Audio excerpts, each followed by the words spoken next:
Our first question is for Tazeen. Why is a strategic planning process important? So a strategic planning is important to an organization because it provides a sense of direction and outlines measurable goals.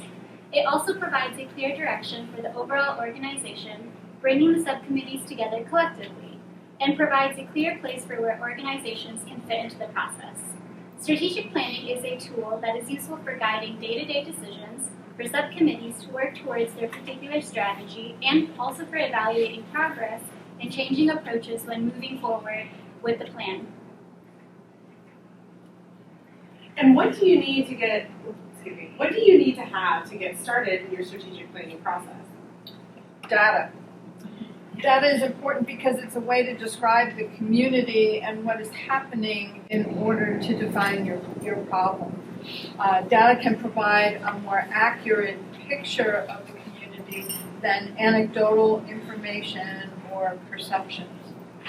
It's critical to know what data is available and where to find it. Sharing and developing a common set of data is important for collaborative efforts. Data provides a clear focus and helps to set goals, and helps also to avoid the detours caused by things that don't fit. Data can show impact. Did the plan accomplish what it set out to do? And does the plan need to be tweaked along the way? Data is an important way to measure those things. Tiffany, as you begin a strategic planning process, what partners do you need to have at the table, and how do you engage them? So anyone who would like to be involved in the community, that would like to collaborate or contribute to the solution. You want to connect and create new relationships while you're working to maybe renew or revive old ones or past ones.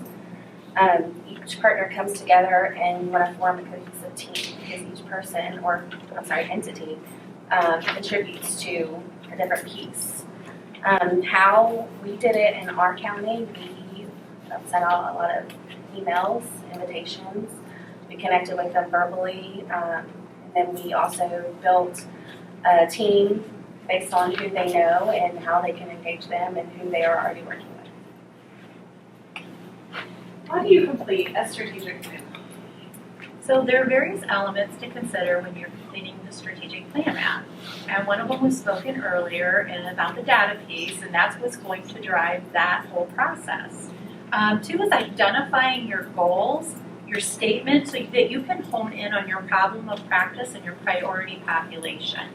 Next, you will be looking at causal factors as well as root causes. You'll be digging into your community, and that there's a place for that on the map.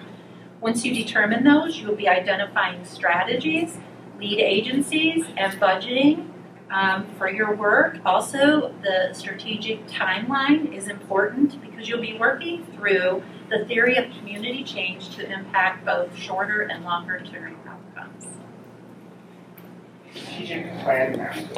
So to complete a strategic plan map, it worked for us as most effective to include our partners, involving them in the process. In Fairfield County, we broke the map down into sections, and that seemed to be more helpful for the group and less overwhelming. We then brainstormed the causal factors, and then asked that important question, but why here? To brainstorm our more specific root causes.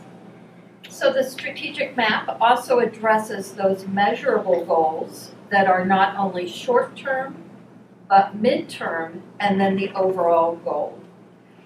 The strategy piece was done last, and again, the group brainstormed and prioritized those evidence-based strategies for us to use in the strategic plan map. And how do you identify strategies in your strategic planning process? Well, the first thing I would say is don't hurry.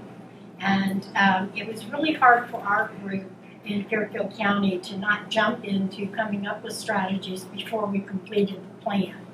Everybody has some solution to the problem being that without looking at the overall picture, you're just sort of spraying water on a burning fire without attacking it in the most effective way. So we broke Fairfield County Task Force down into subcommittees, and we had advocacy, prevention, education, treatment, recovery supports, and advocacy.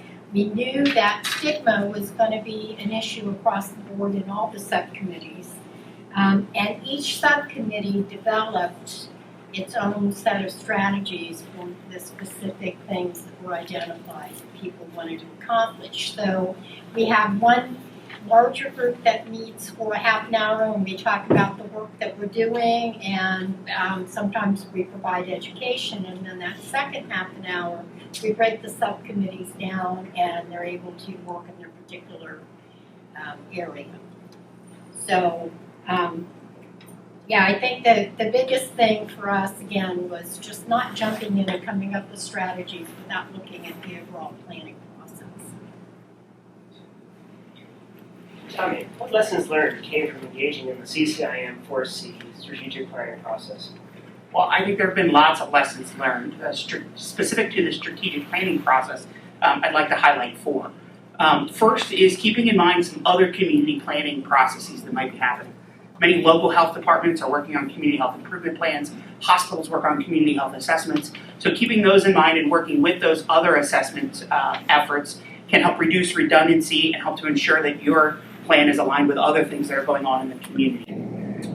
The second thing is understanding that the strategic planning documents are living documents. So they're constantly going to be changing. So you can really use those strategic planning documents as a progress checker and revise those as necessary to keep up with what's happening in your community. I would say think about ways to engage new partners, but also old partners in new ways. So how can current partners that you may be working with, what are other ways you might be able to engage with them that you've not thought about, or other ways that they can contribute to the process where they may not have contributed in the past? And then I would say celebrate some short-term goals and some short-term wins. I think it's important. A lot of times we get bogged down in the overall goal or the end goal, and we forget to celebrate some of those short-term, some of those easy wins.